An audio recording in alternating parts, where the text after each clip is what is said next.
Welcome back to another episode of ACR On Air, the official podcast of the American College of Rheumatology. I am your host, Dr. John Hausman. Today, we're diving into the world of Behcet's disease, a rare and complex condition that challenges our understanding of autoimmunity and inflammation. To help us unravel this clinical enigma, I'm joined by Dr. Johannes Nowatzky, a renowned expert who has spent decades studying Behcet's across multiple continents. In this episode, Dr. Nowatzky walks us through the unpredictable and often misunderstood nature of Behcet's, from its hallmark ulcers and ocular manifestations to its geographic and genetic underpinnings. We explore how Behcet mimics other conditions, what makes its diagnosis so elusive, and why the treatment strategy must be as diverse as the disease itself. It's an eye-opening look into a condition that is as ancient as Hippocrates and yet still defies easy classification today. Dr. Nowatzky is a rheumatologist and physician scientist and associate professor of medicine and ophthalmology at Stanford University. He received his MD at Freie Universität Berlin and then moved to Israel, where he completed his internal medicine residency at Hadassah Hebrew University Medical Center. Dr. Nowatzky subsequently moved to the US to pursue rheumatology training at NYU, where he ultimately became the director of the Behcet's Disease Center. He won 2 R01 grants focused on Behcet's. He now leads the Behcet's program at Stanford and runs a lab focused on the biology of Behcet's disease. Enjoy.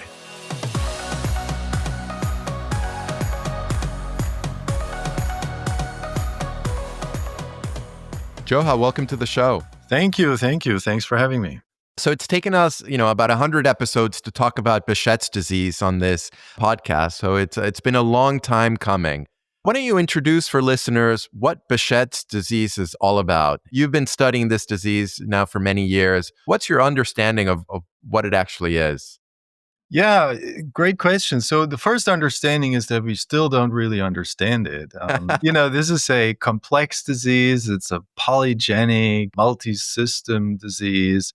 So it has many aspects to it, both clinically and in terms of its biology, probably. So we're really very far from understanding this disease. Some people call it a syndrome to reflect that complexity. But if you need to explain it, explain what you really don't know, is that the disease is multisystem, as I said. It can affect virtually almost every organ system in the body, with the exception of the kidneys, really.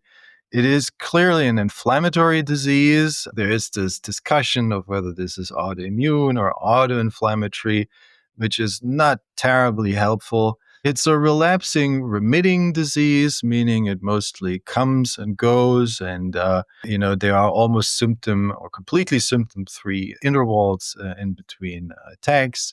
There is some genetic predisposition to it, but that doesn't really explain all of it. So there's probably some environmental contribution, and it's, after all, probably, although the Turks discovered it, less than 100 years ago, a guy called Behcet, a Turkish dermatologist and a Greek physician and monk, also had a contribution to this. But despite those relatively recent descriptions of the disease, it's probably been known for more than 2,000 years, because Hippocrates at Kos, a Greek island, produced records about symptoms of that disease without giving it a name. So it's probably a very old disease too. Fascinating. So for patients, what are the symptoms that they have that, could be due to Behcet's? What are typical symptoms that patients may experience that may later turn out to be related to Behcet's? Yeah, so the most common but terribly non-specific sign or finding in that disease are oral ulcers, recurrent aphthous oral ulcers. Genital ulcers are also common with more than half of the patients really having them. There's certain skin lesions. Some are also extremely non-specific, like, pustular lesions, so basically are like resembling acne with a slightly different distribution pattern, but in and by itself, really, they look like acne, these lesions. Those are all non-specific lesions. They are common. Or ulcers, for instance, are nearly present in all of the patients, almost all of the patients. And then there are lesions or symptoms or findings, really, which have a little more specificity, or, if you know the way they really look, the diagnosis can be narrowed in quite a bit. And those are mostly the eye disease of Behcet's, which is a uveitis, meaning there's inflammation inside of the eye, also in a very characteristic distribution pattern. There can be large vessels affected that can manifest as a DVT, a blood clot in the deep veins. There can be other major vascular disease, such as pulmonary artery aneurysms, obstruction of the veins in the brain. There can be disease of the brain parenchyma, or there can be manifestations such as epididymitis or an orchitis. So it's a very colorful disease with a lot of disease manifestations. Again, usually the kidneys, as opposed to other vasculitides or many other vasculitides, are spared in that disease. Super, super interesting. So a really wide variety of presenting signs that patient can experience. The oral and genital ulcers and ocular manifestations seem to, as you mentioned, being sort of more common. And then, but as you said, can affect almost any organ. So what's driving this? What's the pathophysiology of Behcet's? Yeah, great question. This is one of the questions we are working on, and there is no good or clear answer to that. So if you think about it broadly, really, Behcet's is, like many of the diseases rheumatologists deal with, a polygenic disease. It means there is not one single gene or gene defect that is good enough to explain why people get that disease. There are certain mimics of Behcet's, or diseases that look similar, especially one is called A20 haploinsufficiency, which was discovered quite recently. And that disease actually was mistaken by the people who discovered it, or by some of them, as Behcet's.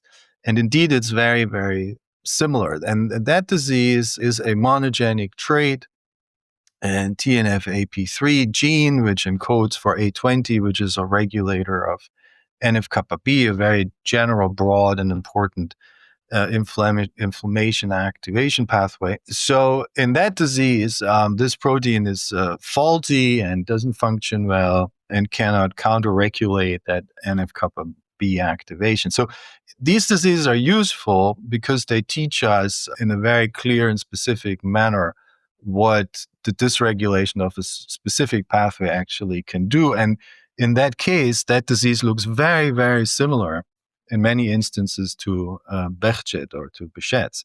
Now, in Behcet's proper, there is no monogenic defect or trait. There's not a single gene. There are probably several genes who work together. And even those are not good enough to really cause disease by itself. So there needs to be other factors, environmental factors, that are playing a role. So one of the most frequently heard of genes or variants of genes is HLA-B51, right? That is a class 1 HLA gene, which in it by itself doesn't mean much. In Turkey, almost 30% of the population have that.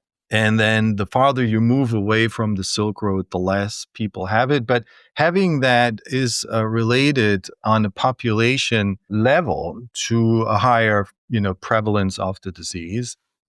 And all in all, having HLA-B51 increases the risk of having that disease by something between 3 and 5, 6-fold maybe.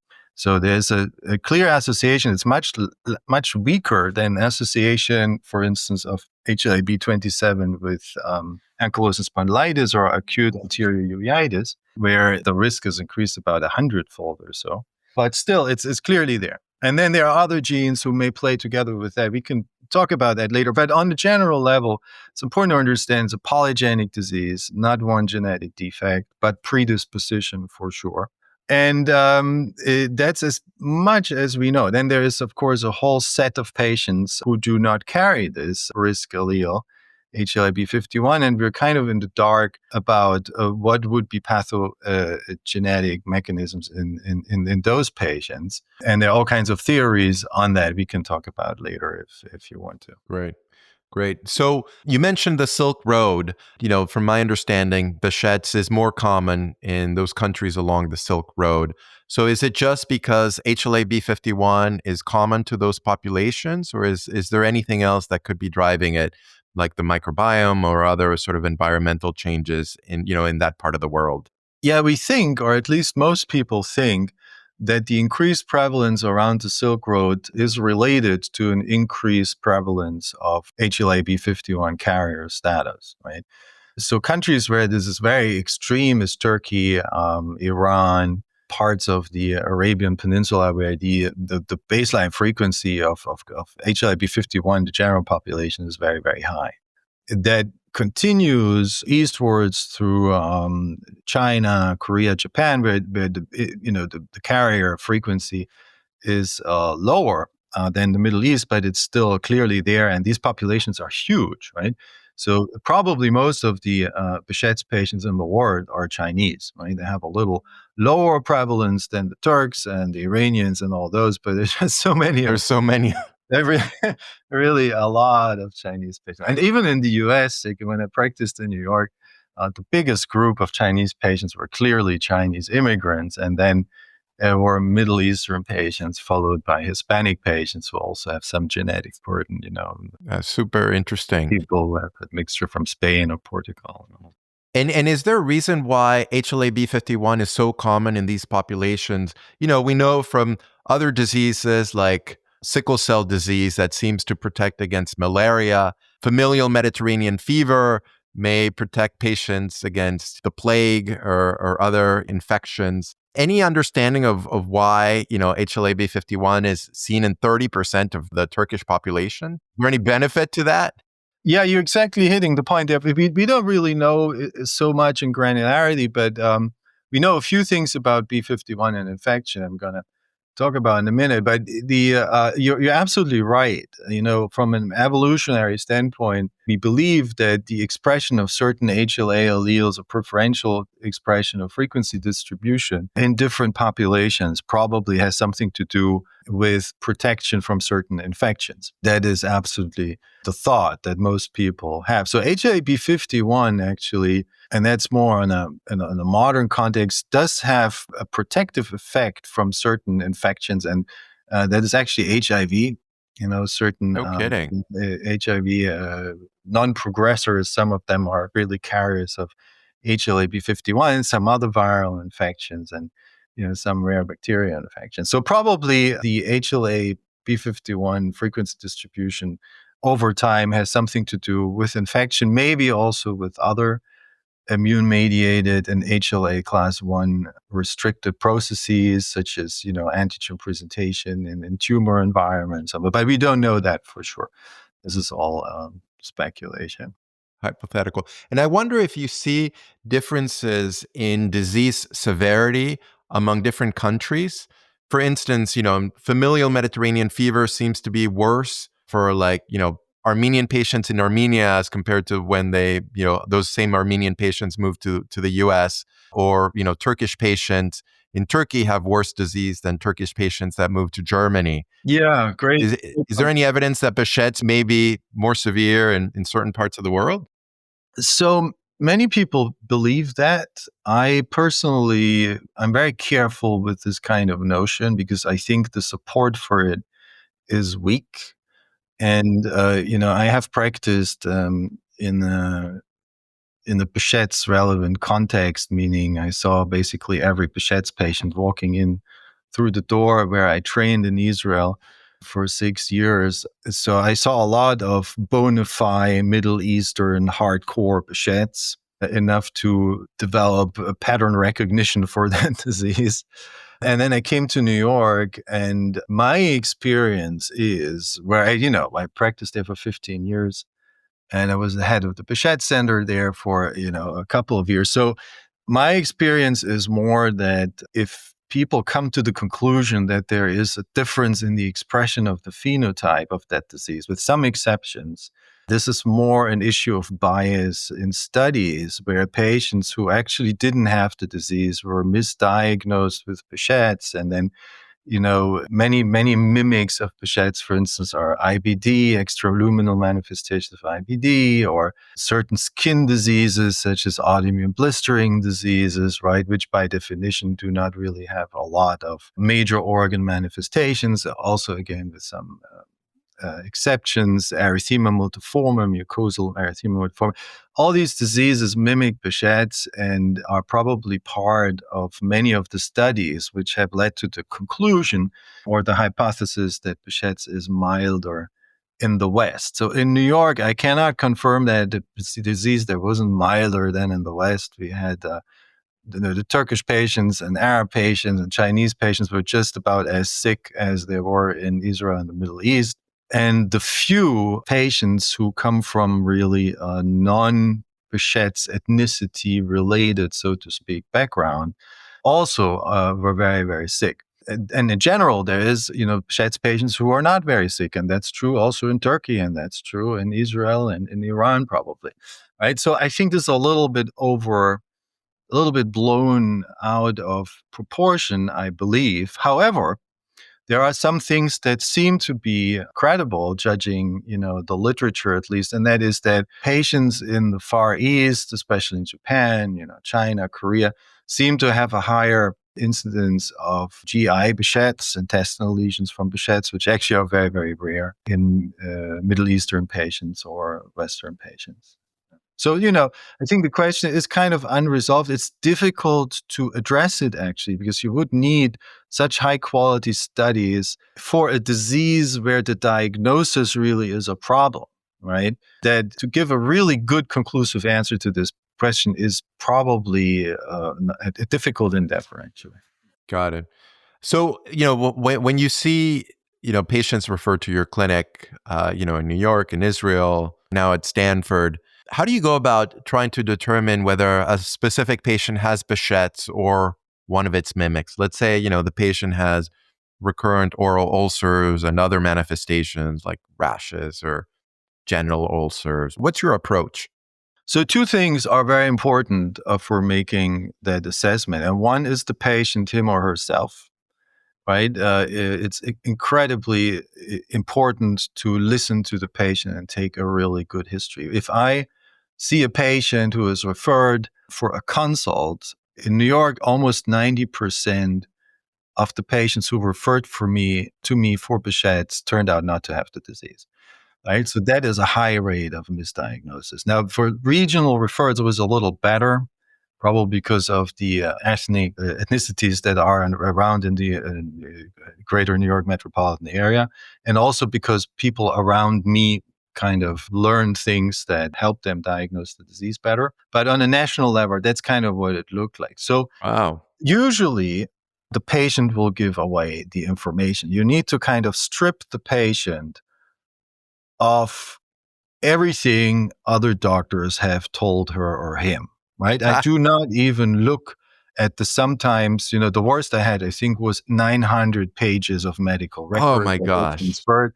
So I don't even look at that immediately before the encounter. Like I do some kind of triage because I cannot see all of these patients myself months or weeks before the patient's actually coming in. But I don't immediately before the patient encounter try not to look at any documentation. I really let the patient talk, and I let the patient tell me her or his story, encouraging her or him to tell me what he or she experienced, instead of reciting other doctors' impression or whatever it is. And that in many times gives away what's really going on. And another incredibly useful tool we have recently are smartphones, right? People can actually take pictures of skin lesions, of oral lesions, all these kinds of things. And that has really helped us a lot. If the patient actually takes those pictures, at a certain degree of quality, then that can be really helpful. So, you must talk to the patient, take a history. You must have some some picture evidence, some images of certain lesions, especially some that are hard to describe, like superficial thrombophlebitis or different forms of mucosal lesions. And then I mostly go by pattern recognition, right? So there are criteria for diagnosing Behcet's, and there are imperfect, of course, right? Because every time we have criteria for diagnosing a disease, we know there's kind of a problem with that. The best criteria still, I think, are the old traditional, what we call ISG criteria, where you have to have oral ulcers and then 2 out of 4, pattergy genital ulcers, skin lesions, or uveitis. They're great. I think they have issues with differentiating IBD, extramural manifestations of IBD, especially Crohn's from Behcet's, because they were primarily made by people where Crohn's was not such a big differential diagnostic issue, but otherwise they're pretty good. There are criteria to stay away from, I think, which are the new revised criteria where you can get it's a point system. You can get 2 points for oral ulcers, 2 points for genital ulcers. You have 4 points, and then you have Behcet's, and that's a huge pitfall where we live. Maybe that works well in Jerusalem or Tehran or Istanbul, but where we live is a huge pitfall because the differential diagnosis of people who have oral and genital ulcers is quite extensive where we are, and most of the diseases who present like that where we are actually not Behcet's. So you mentioned, the history is very important. It sounds like from what you're describing, this sort of remitting disease, that there may be times when the patients are well, and then there may be times where the disease is flaring. Yeah, so the course can be a detail. So the problem with a disease like this is you need to know certain subtle clues. There is no recipe or algorithm that will make you successful in diagnosing it. And the only way to build that expertise really is by seeing a lot of that disease. Because if you've done that, you'll actually find that making a diagnosis is quite easy. It's actually really not something too intellectually challenging, right? You just have to have seen it. That's with many things, that's the case. So you need to have a combination of findings together. And I think one of the things that can help, especially people who do not see so much of that disease, is to distinguish between lesions or findings that have a lower and those that have a higher specificity, right?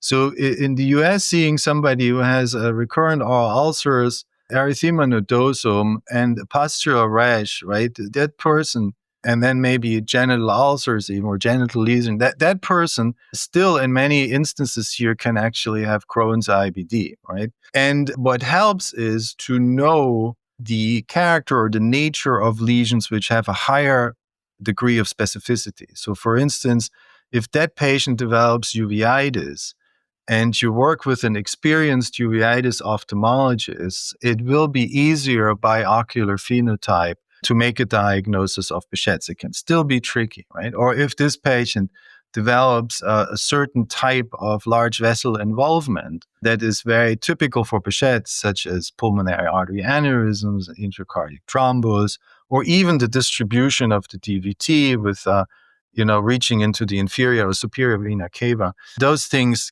can help making the disease or the distribution of brain lesions in the brain stem and, caudally and cranially adjacent to the brain stem, occurrence of epididymitis. All these things have a higher specificity in the right constellation than just the mucocutaneous manifestations of the disease. And that can often help to really nail the diagnosis. Got it. That's great.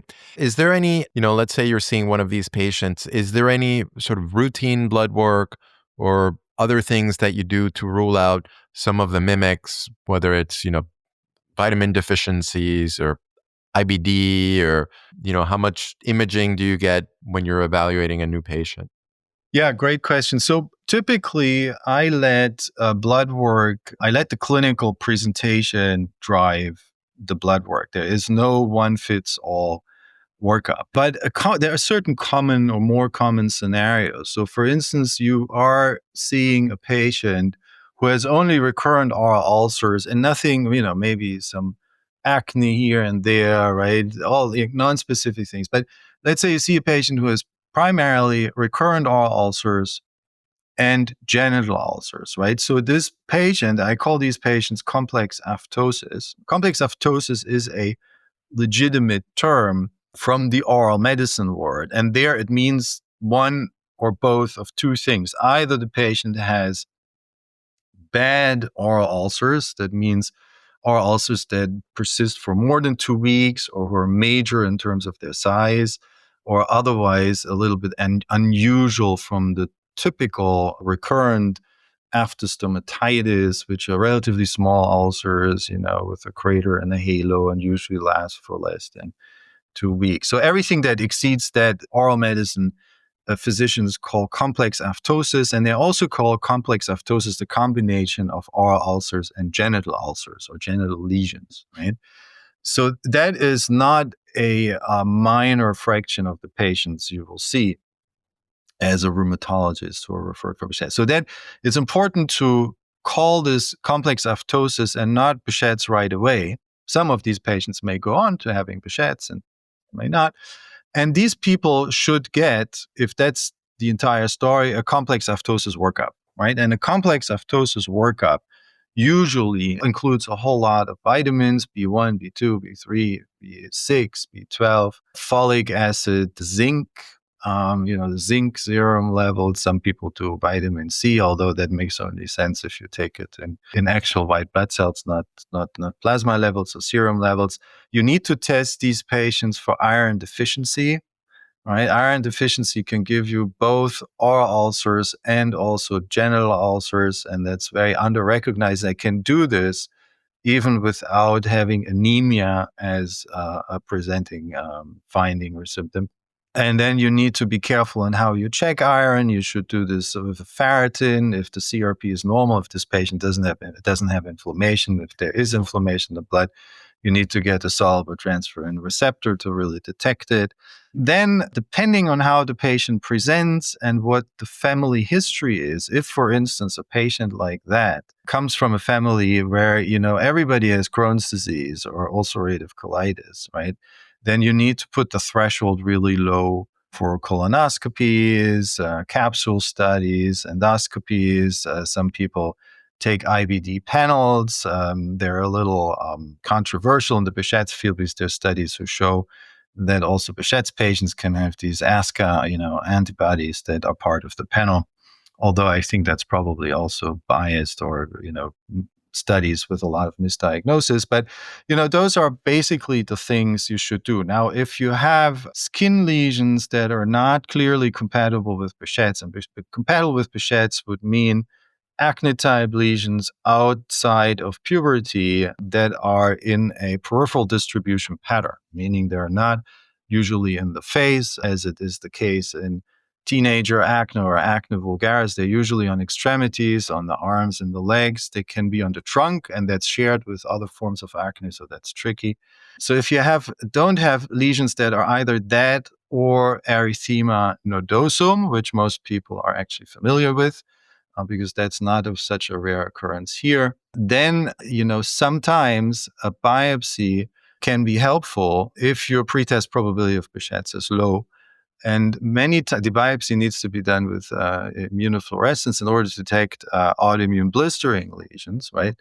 Which are high on the differential in many of these patients because the ulcers you have in the mouth and on the genitals oftentimes present really as ulcers and not as blisters as they would appear on the skin. And many of these patients don't have skin lesions at all. Some of them do.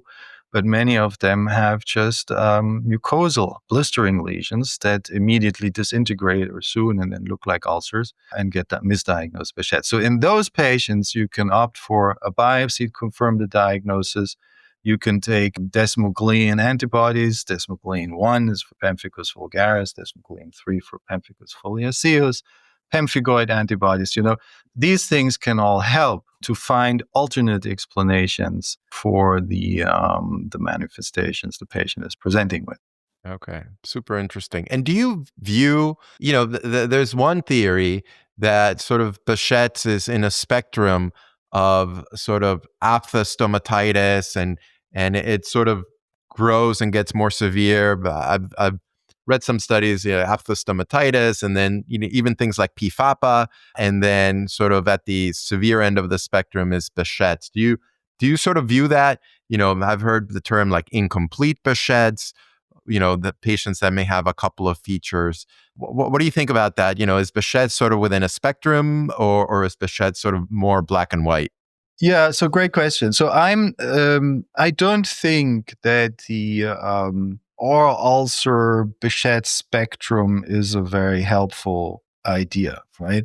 Recurrent aphthostomatitis is an incredibly common disease, something between 25% of the population, may have it. And recurrent aphthostomatitis does share very likely some of the pathways that are linked to it, as far as we know from GWAS studies, because the early GWAS studies of Behcet's in 2020, 2011, 12, they were viewed as a big step forward in the field. And then in 2019, we had large studies from the Brits, a huge study on just recurrent aphthostomatitis. And we saw many of the pathways we saw in Behcet's, all of a sudden we saw in just recurrent aphthostomatitis, with them being two, profoundly different diseases. It's clear that Behcet's, shares the phenotype of recurrent aphthostomatitis because that occurs in the disease. That is indistinguishable visually when you see a patient.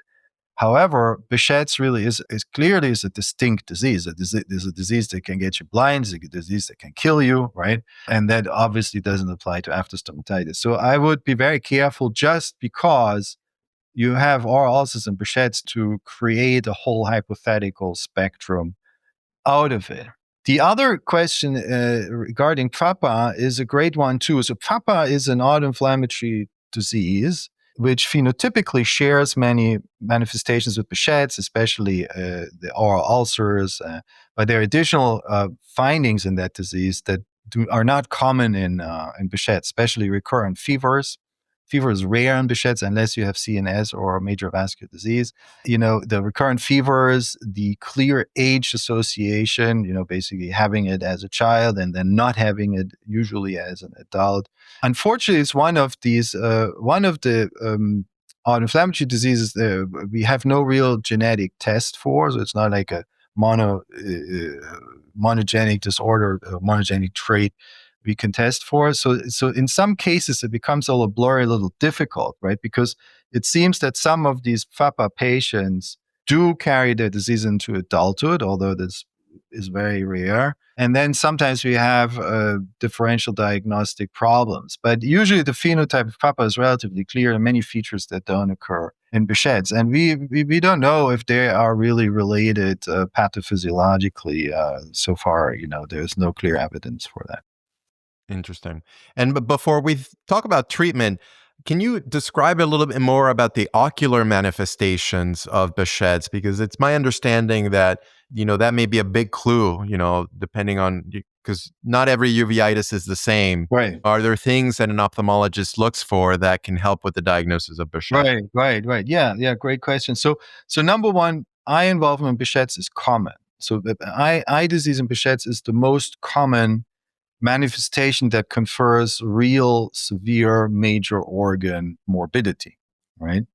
There are lethal manifestations of Behcet's, or potentially lethal ones, especially aneurysms in large vessels, especially the pulmonary arteries, or parenchymal brain lesions. But those are all much, much rarer. They're much less frequent than eye disease. So eye disease clearly is the most common, really big problem in Behcet's. And eye disease in Behcet's, which is not treated, will get you blind in the majority of cases in both eyes during working age. So this is not like a B27-associated acute anterior uveitis where you do a little dribble drops in the eye. It's painful and then the light bothers you and then the problem is gone. This is a severe vision-threatening disease. Number one. Number two, eye disease in Behcet's is uveitis, right? Eye disease in Behcet's is uveitis, and uveitis means the inflammation is in the interior of the eye. So everything on the ocular surface or in structures around the eye, scleritis, episcleritis, conjunctivitis, keratitis, those are all not typical manifestations of Behcet's. Now, can we say a Behcet's patient will never get that? No, but the typical ocular phenotype of Behcet's is a uveitis. Now, within that, uveitis in Behcet's is classified as a panuveitis most typically, and the biggest problem with that uveitis is that it likes to affect the back of the eye.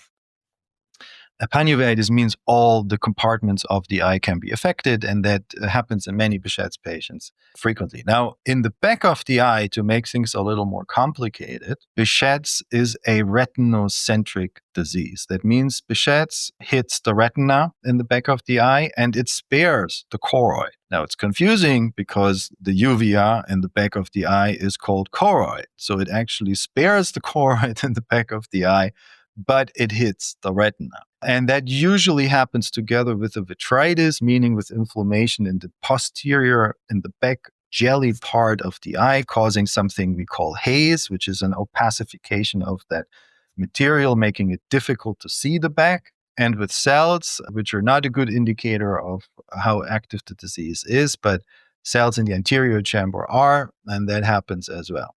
Now, to confuse things even more, when you open a textbook on Behcet's, many times, chances are more than 50% that you'll see something called hypopyon.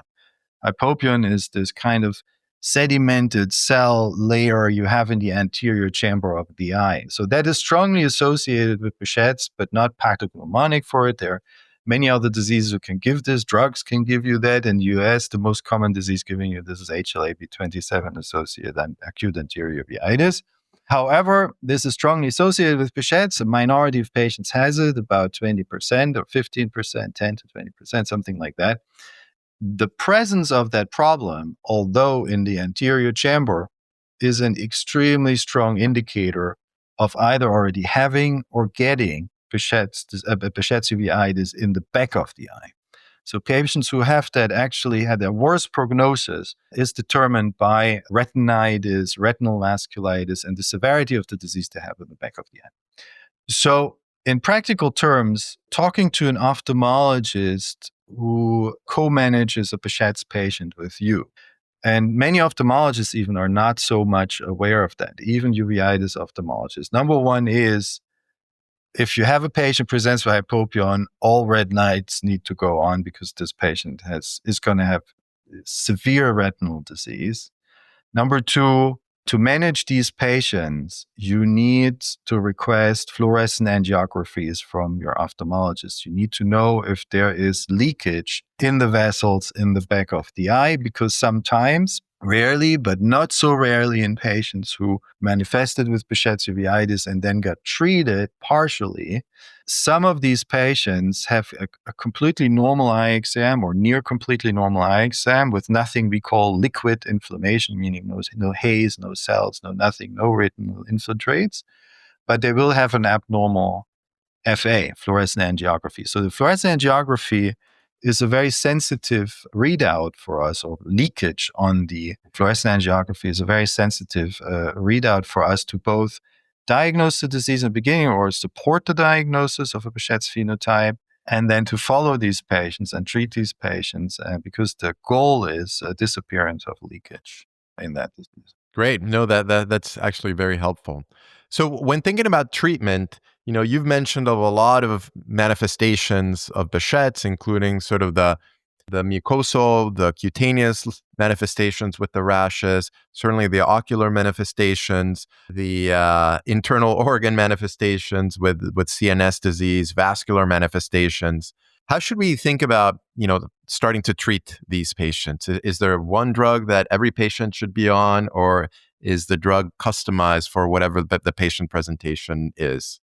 Yeah, great. I love your question. How should we think about it? That's a great way to phrase it, because that's exactly what's needed, right? We need to decide how we think about treating this so, multifaceted kind of disorder.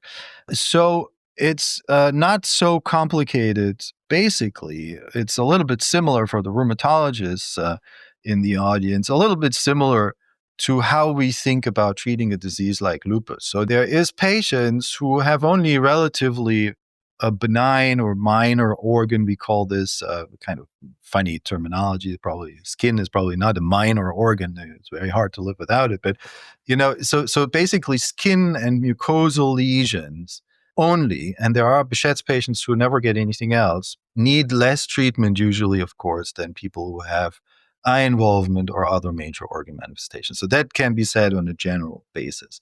And I think that is up to the point that certain patients, especially patients who have a low overall risk profile, I'll talk about that in a minute, what that is, have a low overall risk profile who do not suffer a lot from the disease, may either not be treated at all, or at least not with systemic drugs. A patient who has mostly, some acne type rash, once in a while, a genital ulcer, and then, recurrent oral ulcers. Those patients sometimes can be treated just with topicals, right? Or they may tell you there are patients who don't want any treatment. So I just don't want it, right? If these patients come from risk populations or populations who have a low risk, meaning they're female, they don't have family members with the disease, right? They don't have a history of themselves having had major organ manifestations. That's what I would categorize as low risk. Like high risk patients are typically patients who are young and who are male, right? This is a disease where patients who are male have a higher risk of having severe disease. We look at the literature, they will write there is an equal gender distribution, sex distribution. In some countries may be different from others, but overall, there is consensus on most patients with severe Behcet's being male. And most patients with severe Behcet's are young. And many, not all, but many patients with severe Behcet's have family members who also have Behcet's. And in fact, there is familial clustering, especially in some families in the Middle East. At least that's where the studies were done. That may be the same other regions as well. So those patients who have a high risk profile, but no major organ manifestation maybe yet, right? Those patients I will usually actually still treat with azathioprine, which is kind of an old drug in Behcet's, but a drug which has good studies supporting its efficacy, has a relatively good risk to benefit profile, and is a drug that you don't need to give the patient usually for life, because Behcet's is a disease which kind of says goodbye once you become older, right? So it's very rare to see a patient with severe manifestations of Behcet's over the age of 60, let's say. And those patients also usually don't need treatment. Most Behcet's patients don't need treatment when they get like old, retirement age kind of age, right? So that's one thing. So now the patients who have major organ manifestations need treatment, aggressive treatment, immunosuppressive treatment. And that is mostly really guided still, unfortunately, by expert opinion. And those experts don't always are of the same opinion. But I think, there is clear value in anti-TNF agents. I think this is the single most important, impactful step forward in the field, because anti-TNF, as a rule of thumb, basically treats almost everything in Behcet's, everything that can kill you. So it will treat CNS disease successfully. It will treat major vascular disease successfully. It is extremely efficient in Behcet's uveitis. In fact, Behcet's uveitis is probably the immune-mediated uveitis, autoimmune uveitis, whatever you want to call it, non-infectious uveitis, which has one of the best and most rapid responses to anti-TNF. So this is a big step forward. But common pitfalls are to rely, to not see what is a high-risk patient and what is a patient who had or has major organ manifestations, and then to cling to popular drugs like Otezla, for instance, right? Otezla is a drug which is only good for one thing as far as we know, and that is oral ulcers, right? So you basically cannot give Otezla to a Behcet's patient who has real major organ manifestation. It's just too dangerous. Or you would have to give that patient an additional drug which treats that organ manifestations. Another common pitfall is to give only colchicine when the patient really should get Cytoxan or anti-TNF. I've seen patients referred to me who had pulmonary artery aneurysms, intracardiac clot, and these patients really got colchicine and then were referred to specialists to make a decision what really needs to be done, right? So this is another pitfall, right? And a third common problem I see, which I think is an issue, is the overuse of anti-TNF in the wrong patients. So for instance, I'm very hesitant usually to give anti-TNF agents to people with just oral ulcers or oral and genital ulcers, right? I think it's an overkill, right? That these reagents do have side effects. They're not the right drug for everybody. We still don't know when to stop them, which is a huge problem. And they may be particularly dangerous for people who have Behcet's because many times they come from regions where TB is a very prevalent problem. So it really depends on the circumstances. And I hope I could point out a few of the pitfalls. Great. Can you just talk about when colchicine would be indicated? So it's great first-line treatment for everybody who has oral ulcers, genital ulcers, enodosum, arthritis, especially women. There's studies that show that women respond to this better than men in Behcet's. It's very hit and miss. There are some patients who respond to it wonderfully. Really, they have a beautiful response, all they need. And they're really clearly colchicine dependent, right? You have them forget their colchicine, their flare. Those are patients who really can get that. But you can give colchicine in addition to medication which may be necessary to treat major organ manifestations, right? Just thinking about doses of colchicine. Yeah, so the standard dose is 0.5 or 0.6 milligrams twice a day, or 2 tablets of that in a day. The dosage differs by country. Some countries have 0.60, some have 0.5. Some countries tend to write, in Israel, for instance, they tend to write the doses in microgram, right? That's very dangerous because then people end up sometimes with 500 milligrams. 500 microgram. So that's kind of, something to look out for. But colchicine is great first-line treatment for most non-major organ manifestations of Behcet's. Colchicine does nothing, as far as we know, to Behcet's eye disease or to other major Behcet's disease. Great. So you've been studying Behcet's for, over a decade. I'm wondering, what are the big questions that remain? Where do you see the field heading towards in the future? Yeah, great questions. I think the two main issues to be tackled in Behcet's are the diagnostic problems with the disease. And in our days, that is best done by trying to find molecular signatures or profiles or some molecular metrics that will help either to differentiate Behcet's from non-Behcet's, or within Behcet's to at least carve out a few disease subtypes that may become diagnosable by molecular means. I think this is absolutely important because it will help the field to progress. We will finally know what we're talking about. This will not be a voodoo thing that is reserved to the few experts who really had the privilege, like me, to see the actual disease, for years and years in large numbers. Because that's usually not feasible in the United States. So I think this is one of the really big things. It will allow us to better define, diagnose patients, better study them.